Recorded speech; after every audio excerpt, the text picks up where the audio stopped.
Konnichiwa desu, geisana desu. Ada yang tahu nggak hari ini kita mau bahas apa? Bahas apa tuh? Hari ini kita mau bahas sejarah Jepang di era zaman Edo.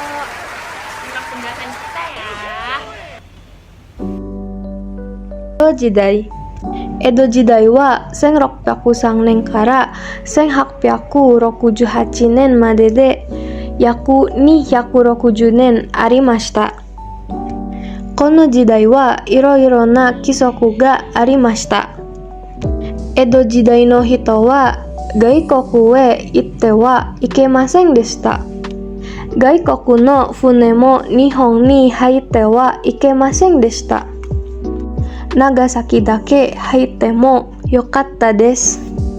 また、キリスト教を信じてはいけませんでした。みんなお寺に名前を登録しなければなりませんでした。そして、牛肉と豚肉を食べてはいけませんでした。江戸時代は藩がありました。今、県と大体同じです。藩に大名がいました。大名は自分の藩と江戸にうちがあって、藩に1年、江戸に1年住まなければなりませんでした。奥さんと子供は江戸に住んでいました。江戸まで歩いて行かなければなりませんでしたから、とても大変でした。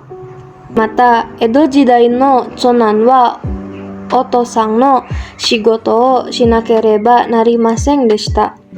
いろいろ貴族がありましたが、平和な時代でした。日本の時代。Saya akan menyebutkan artinya. Zaman Edo. Zaman Edo berlangsung kurang lebih 260 tahun. Mulai tahun 1603 hingga 1868. Ada banyak aturan pada masa ini. Orang-orang pada zaman Edo tidak diperbolehkan berpergian ke luar negeri. Kapal asing juga tidak diperbolehkan masuk ke Jepang. Akan menyenangkan jika hanya memasuki Nagasaki. Selain itu, tidak diizinkan untuk percaya pada agama Kristen. Setiap orang harus mendaftarkan nama mereka ke kuil. Dan mereka tidak diperbolehkan makan daging sapi atau babi.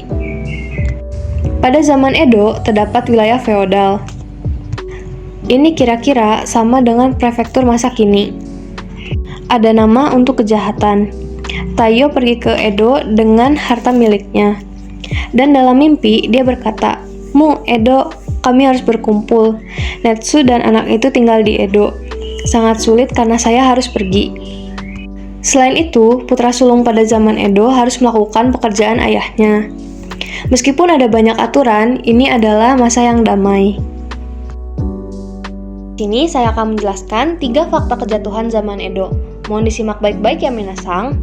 Yang pertama, yaitu zaman Edo merupakan era yang dipimpin oleh para shogun di Jepang.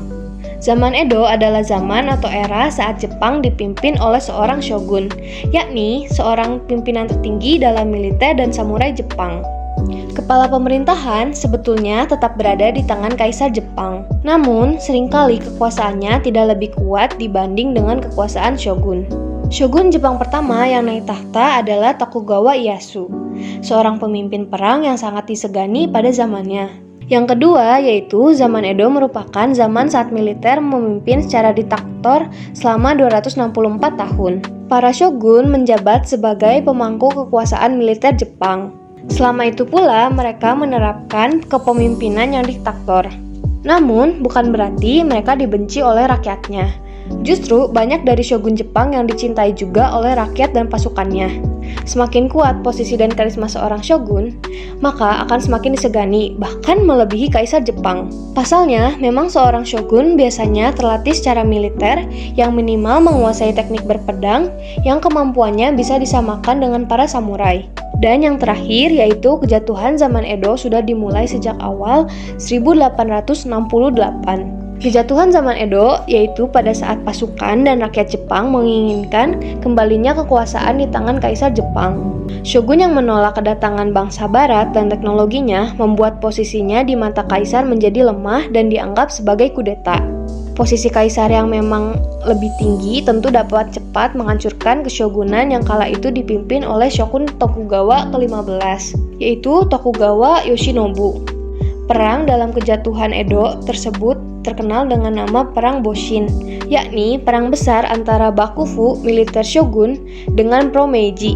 Akhirnya, pada Juli 1868, seluruh kota Edo dapat dikuasai oleh Kaisar Meiji. 2 bulan setelahnya, nama kota tersebut berubah menjadi Tokyo. Kejatuhan zaman Edo juga dinamakan dengan Restorasi Meiji. Pada periode ini, golongan petani mendominasi di Jepang, di mana jumlah mereka mencapai 80% dari total populasi. Untuk menjaga pendapatan para daimyo, mereka dilarang untuk terlibat dalam kegiatan non-pertanian. Meski perdagangan dengan pihak asing sama sekali dilarang, ekonomi Jepang mengalami pertumbuhan pesat selama zaman Edo. Untuk memaksimalkan pendapatan, Tokugawa menekankan pada produksi pertanian dengan mengutamakan tanaman pokok berupa beras, minyak wijen, nila, tebu, murbei, tembakau, dan kapas. Kehidupan beragama salah satu tujuan kebijakan menutup diri yang dijalankan rezim Tokugawa selama zaman Edo adalah untuk mencegah penyebaran agama Kristen di Jepang. Pada awal zaman Edo diperkirakan terdapat 300.000 umat Kristen di Jepang. Jumlahnya terus berkurang saat Tokugawa melakukan represi yang sangat kejam. Pada periode ini, Konfusianisme mendominasi di seluruh Jepang dengan menekankan kuat pada kesetiaan dan kewajiban. Masyarakat zaman Edo terbagi menjadi 4 kelas sosial, yakni kaum samurai, petani, tukang, dan kaum pedagang yang dikenal dengan sebutan Shinokosho, yang ada dalam masyarakat Jepang sejak pemerintahan Tokugawa Bakufu hingga berakhirnya Perang Dunia II. Kaum petani Jepang merupakan kelas yang paling menderita dalam menanggung hidupnya. Mereka mendapat perlakuan yang tidak adil dari para penguasa negara, di antaranya dalam hal pembayaran pajak yang begitu mencekik leher mereka. Kaum petani tidak mendapatkan penghargaan yang layak seperti yang dialami kelas-kelas sosial lainnya. Padahal kaum petanilah yang menjadi tulang punggung para penguasa negara dan kelas-kelas sosial lainnya. Zaman Edo adalah zaman di mana Keshogunan Tokugawa yang berkuasa di Jepang. Periode ini dimulai sejak Tokugawa Ieyasu mendirikan Keshogunan Tokugawa di Edo, sekarang bernama Tokyo, hingga peristiwa Restorasi Meiji 1866 hingga 1869 yang mengakhiri feodalisme di Jepang. Dengan berakhirnya Keshogunan Ashikaga, Oda Nobunaga dan penggantinya Toyotomi Hideyoshi naik ke tampuk kekuasaan, memerintah menggunakan gelar bupati kekaisaran.